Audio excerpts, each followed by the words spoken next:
Buscai primeiro o reino de Deus e a sua justiça, e tudo mais vos será acrescentado. Aleluia, aleluia.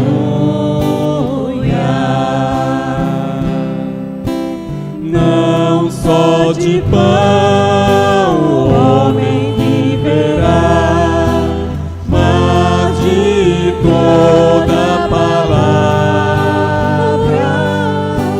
que procede da boca de Deus. Aleluia, aleluia.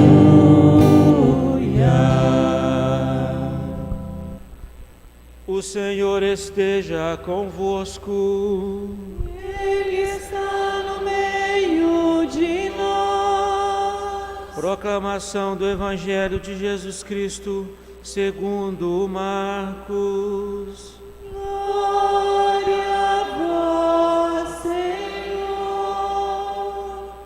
Naquele tempo, Jesus partiu com seus discípulos para os povoados de Cesareia de Filipe. No caminho, perguntou aos discípulos: quem dizem os homens que eu sou? Eles responderam: alguns dizem que tu és João Batista, outros que és Elias, outros ainda que és um dos profetas. Então ele perguntou: e vós, quem dizeis que eu sou? Pedro respondeu: tu és o Messias. Jesus proibiu-lhes severamente de falar a alguém a seu respeito. Em seguida, começou a ensiná-los, dizendo que o Filho do Homem devia sofrer muito, ser rejeitado pelos anciãos, pelos sumos sacerdotes e doutores da lei. Devia ser morto e ressuscitar depois de 3 dias. Ele dizia isso abertamente. Então Pedro tomou Jesus à parte e começou a repreendê-lo. Jesus voltou-se, olhou para os discípulos e repreendeu a Pedro, dizendo: vai para longe de mim, Satanás. Tu não pensas como Deus, e sim como os homens. Então chamou a multidão com os seus discípulos e disse: se alguém me quer seguir, renuncie a si mesmo, tome a sua cruz e me siga. Pois quem quiser salvar a sua vida, vai perdê-la. Mas quem perder a sua vida por causa de mim e do Evangelho, vai salvá-la. Palavra da salvação. Glória a vós, Senhor. Se vos perseguem por causa de mim, não esqueçais o porquê. Não é o servo maior que o Senhor. Aleluia, aleluia.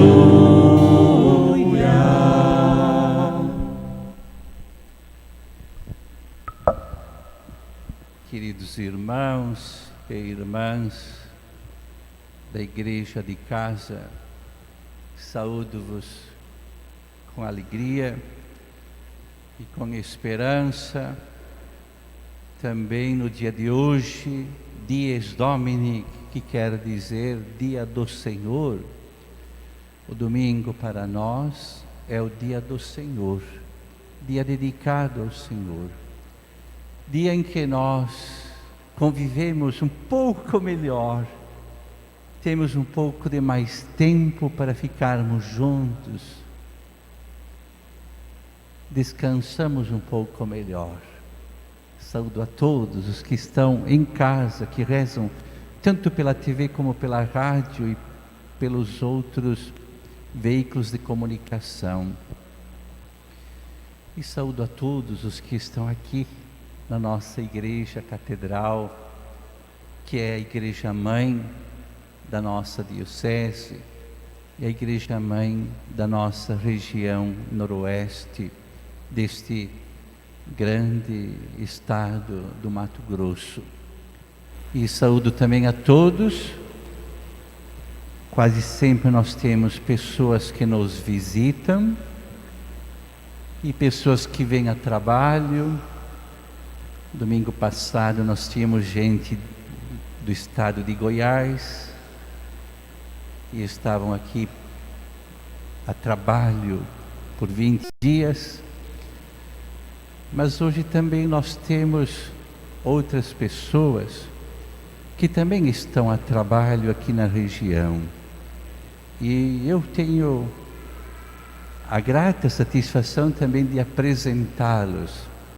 E eu quero convidar o Ronaldo e a Gabriela que venham aqui. Eles vão se apresentar. E o Gabriela encarregou o Ronaldo para falar por você? Certo. Acho que ela se assustou de estar aqui na frente. Não é tão tímida assim, não. Ela é quase doutora, estudiosa das questões geográficas e ambientais também. Mas o Ronaldo, além de trabalhar na Ecoplan, que já faz alguns anos que nós conhecemos, e ele desenvolve com a sua equipe, quando falo dele, falo de uma equipe da empresa Ecoplan, que desenvolveu o projeto do estudo do componente indígena para o projeto da pavimentação da BR-174. E além dele ser um grande profissional técnico neste empreendimento, ele é ligado à Igreja Batista Filadélfia de Porto Alegre. Ele segue com muita frequência, com muita fidelidade, e ele também é um servo muito presente na igreja. E uma das coisas muito importantes que o Papa Francisco incentiva a nós católicos também no nosso tempo, que nós tenhamos um diálogo interreligioso e que olhemos para o bem comum, que é um bem comum para todos. A estrada não é só para católicos, não é só para evangélicos. E aqui, por isso, nós precisamos unir sempre forças em prol do bem maior.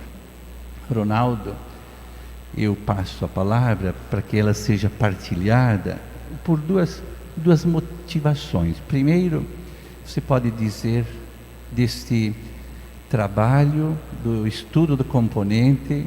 Esteve em Aripuanã segunda, terça, quarta e quinta com os Arara. Amanhã e terça-feira com os Rikbatsa, para dar andamento e praticamente quase fechando, né? Esse trabalho de longos anos, muito minucioso, muito delicado. Mas Ronaldo é uma das poucas pessoas que sempre demonstrou muita seriedade. Se nós tivemos reuniões de 90 pessoas em alguns momentos, ele é um dos poucos que está levando adiante, e no silêncio, discretamente. Ronaldo, passa a palavra. Então a primeira palavra é que você diga um pouco dessa gratificação que tem de trabalhar e ter sentido os índios de perto, e a palavra cristã depois, pode ser? Bom dia, igreja, graça e paz. É bom estar aqui entre irmãos. Diz a palavra de Deus: onde estiverem 2 ou 3 reunidos em meu nome, disse Jesus, eu estarei no meio deles. Então o Senhor está aqui, graças a Deus por isso. Bom, eu sou Ronaldo Godolfin Plá, eu trabalho como coordenador na Ecoplan Engenharia, é uma empresa de consultoria ambiental lá do Rio Grande do Sul, e nós somos contratados pelo Estado para fazer esse trabalho, que é o estudo ambiental e o estudo do componente indígena para as obras de pavimentação da BR-174. E o estudo do componente indígena nada mais é do que um estudo ambiental também, mas focado principalmente nas terras indígenas e nos povos indígenas e nos impactos que o empreendimento vai trazer para esses povos. E o nosso trabalho, meu e da Gabriela, que me acompanha aqui, bem como de toda a equipe que não está presente, né? Nós temos mais de, acho que ao longo de todo o processo trabalharam mais de 20 profissionais nesse estudo da BR-174, mas o foco do nosso trabalho, o principal do nosso trabalho é promover o diálogo entre o Estado brasileiro e o Estado Riquibatsa e o Estado Arara e a Cauarriva do Rio Branco e Piripicura, mas aí intermediado pela FUNAI, pela Coordenação de Índios Isolados e pelo trabalho do sertanista Jair Candor, que é muito importante no trabalho de proteção dos povos isolados. Mas para esses povos que já não são mais considerados de recente contato, como os isolados, como, por exemplo, Arara do Rio Branco, lá em Ariponã, e os Riquibatsa, aqui na Escondido, Japoíra e Eriquipatsa, o diálogo entre a nação brasileira e a nação Riquibatsa é intermediado por uma equipe técnica formada por profissionais de diversas áreas, e o nosso trabalho é justamente entender a percepção deles a respeito dos impactos, porque aquilo que é impacto para nós, que não é impacto para nós, às vezes é para eles, e muitas vezes aquilo que é impacto para nós não é para eles, e muitas vezes aquilo que é um efeito positivo para nós não indígenas, para os indígenas é um efeito negativo. Então o nosso trabalho é justamente promover o diálogo, entender a percepção indígena e depois fazer um trabalho de prescrição de medidas que o Estado deve adotar para diminuir esses impactos. Assim como a obra vai trazer uma série de benefícios, vai trazer desenvolvimento, transformação, vai facilitar a vida da região, vai diminuir o custo do transporte, vai facilitar o escoamento da produção, vai facilitar o deslocamento em casos de saúde.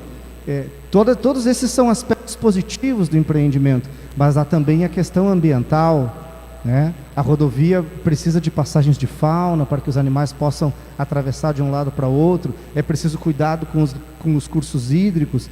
Então, durante a obra, uma série de medidas são colocadas em prática pelo empreendedor para diminuir os efeitos negativos do empreendimento, né?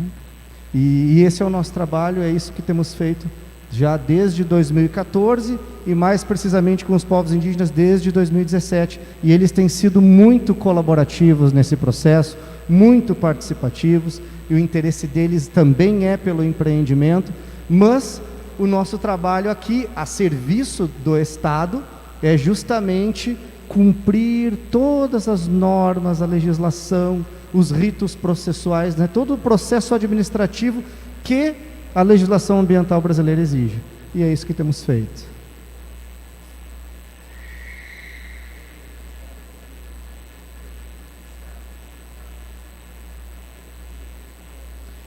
Então, a fase em que nós estamos agora do trabalho já é a fase final, né? O trabalho se divide em duas etapas. Uma etapa de estudo, em que nós fazemos um diagnóstico e uma avaliação de impactos. É como quando você vai ao médico.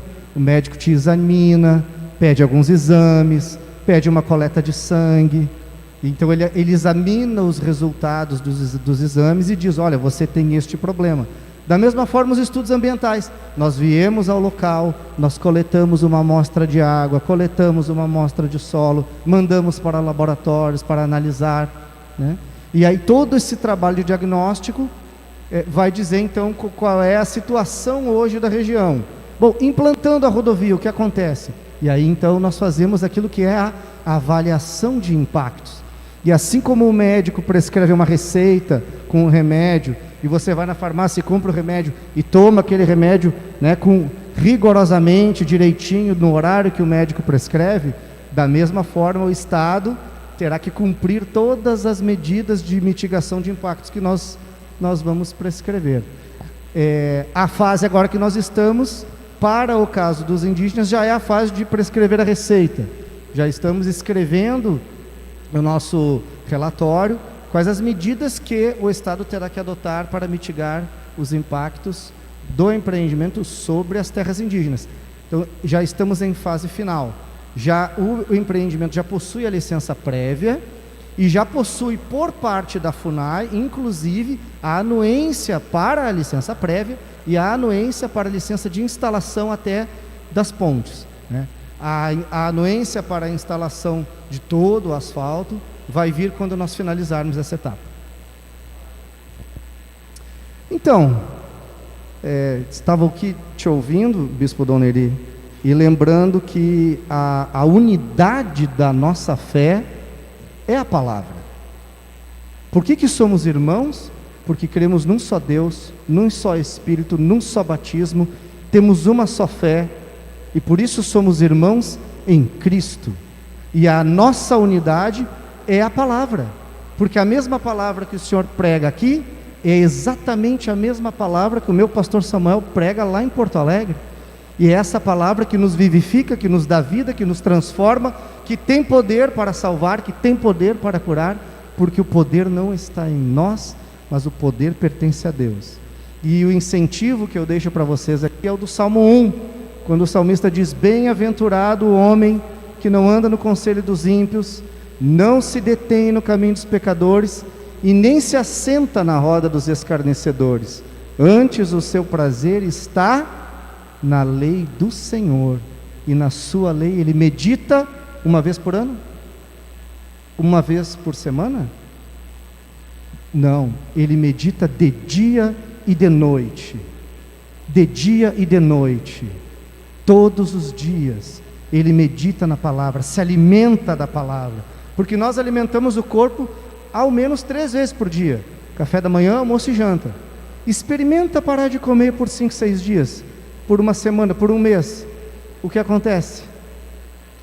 Da mesma forma temos que alimentar o nosso espírito, para que Deus possa nos vivificar por meio da sua palavra. Por isso o salmista nos incentiva a meditarmos na palavra, de dia e de noite. E se fizermos isso, seremos como uma árvore plantada junto ao ribeiro das águas, cuja a folha não murcha e no devido tempo dá muito fruto. Que Deus abençoe. Uma alegria estar aqui com o senhor, Bispo Dom Neri, com a igreja. Que Deus nos abençoe. Obrigado, Ronaldo. É uma palavra partilhada em nome da fé, e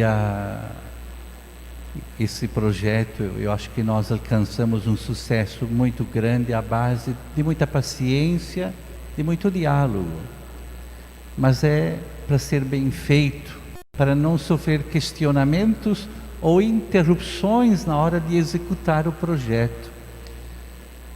E então essa visita já tem vindo em outras vezes, mas agora chegando já bem avançados. E eu gostaria de ter o sucesso também com outras situações que envolvem os impactos ambientais e também com as terras indígenas. O diálogo é um caminho, o melhor caminho para o entendimento e resolver certas situações. E é claro que as leituras de hoje, elas nos reservam toda a força para o diálogo. A questão da fé, que São Tiago insiste. No domingo passado, São Tiago falava da inclusão, e hoje ele fala da fé. A fé sem obras, ela não existe, ela é morta. Nós podemos provar que temos fé de acordo com aquilo que fazemos, conforme as nossas obras. E a fé é diferente de religião, é até diferente da oração. A fé, a religião e a oração podem dar forças à fé e devem dar forças à fé, mas são manifestações externas, exteriores à nossa vida. Mas a fé é uma força maior, praticamente escondida, guardada, mas que ela se mostra através do comportamento, através das obras que nós realizamos. E hoje, já fazendo referência no início, a intimidade com Jesus nos permite dizer: Tu és o Messias.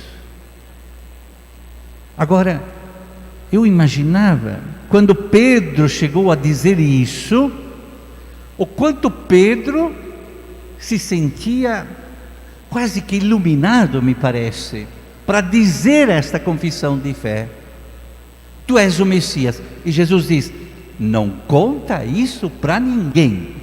Não sei porquê. Não conta isso para ninguém. E o segundo momento, quando Jesus fala que o Filho do Homem tem que entrar na cidade de Jerusalém, que é o centro administrativo, econômico e político da época, e lá ele vai ser julgado pelas altas autoridades, ele deve morrer, mas ressuscitará no terceiro dia. Aí Pedro disse: Não, isso nós não vamos deixar acontecer. Aí, como entender? Se 3 minutos antes Pedro diz: Tu és o Messias, e agora não permite que o plano de Deus se concretize na vida de Jesus. E Jesus repreende os discípulos, mas ele olha para Pedro e diz: Vai para longe de mim, Satanás. Eu acho que em toda a vida de Jesus não há nenhuma repreensão mais dura, mais severa do que esta. Agora tem que se perguntar: Pedro, de fato, tinha essa intimidade total com Jesus? Não, ainda não. Pedro ainda estava na escola de Jesus. Pedro só vai entrar em comunhão perfeita quando ele é testado depois da ressurreição. Pedro, tu me amas? Sim, tu sabes que eu te amo, então apacenta as minhas ovelhas. Ali sim se dá a plenitude da intimidade de Pedro. E de lá para frente, Pedro vai até o fim, até o martírio.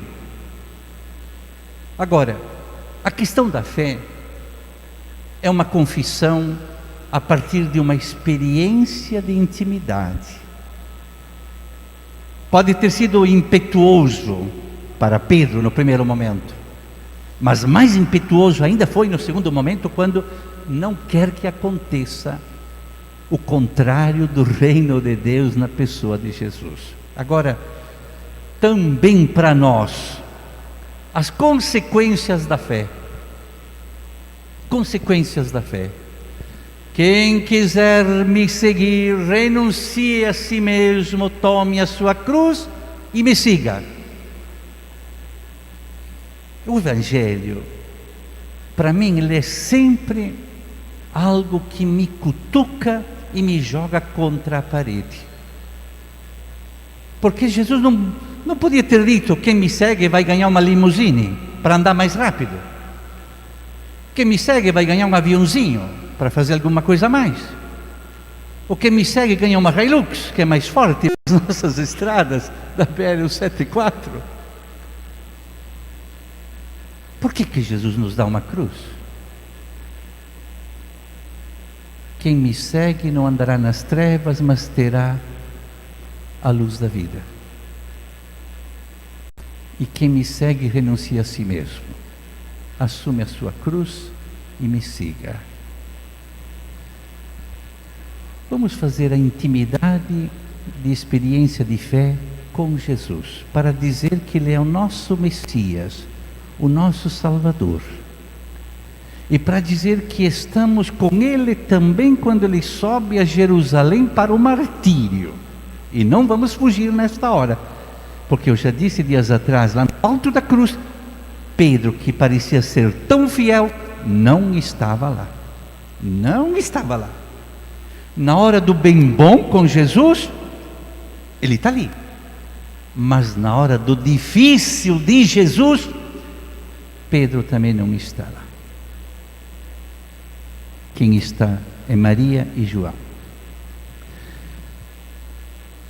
Homens e mulheres de Deus, homens e mulheres de fé, homens e mulheres da intimidade com Jesus, confessores de que Jesus é o nosso Messias, seguidores também a Jesus na hora do mais difícil. Aceitemos também a cruz, para que sejamos então transformadores de nossa vida, de nosso mundo e das nossas relações na sociedade. E não deixemos de rezar pelo Brasil, não paremos de rezar pelo nosso Brasil. O Brasil está precisando de uma oração mais autêntica, talvez, mais verdadeira, mais honesta, mais humilde, mas mais cristã. Sem isso, nós também não vamos dar um passo à frente. Conhecereis a verdade e a verdade vos libertará, que é uma expressão tão forte. Mas também cuidado, conhecereis a mentira e a mentira vos aprisionará ou vos escravizará. A verdade e a mentira, a verdade salva e liberta, e a mentira aprisiona de verdade, castiga. A mentira castiga porque ela tem uma origem iníqua que parte do mal. Cresçamos na fé e façamos a intimidade de experiência com Jesus para confessá-lo ao mundo. Tu és o Messias na vida, na cruz, na morte e na ressurreição.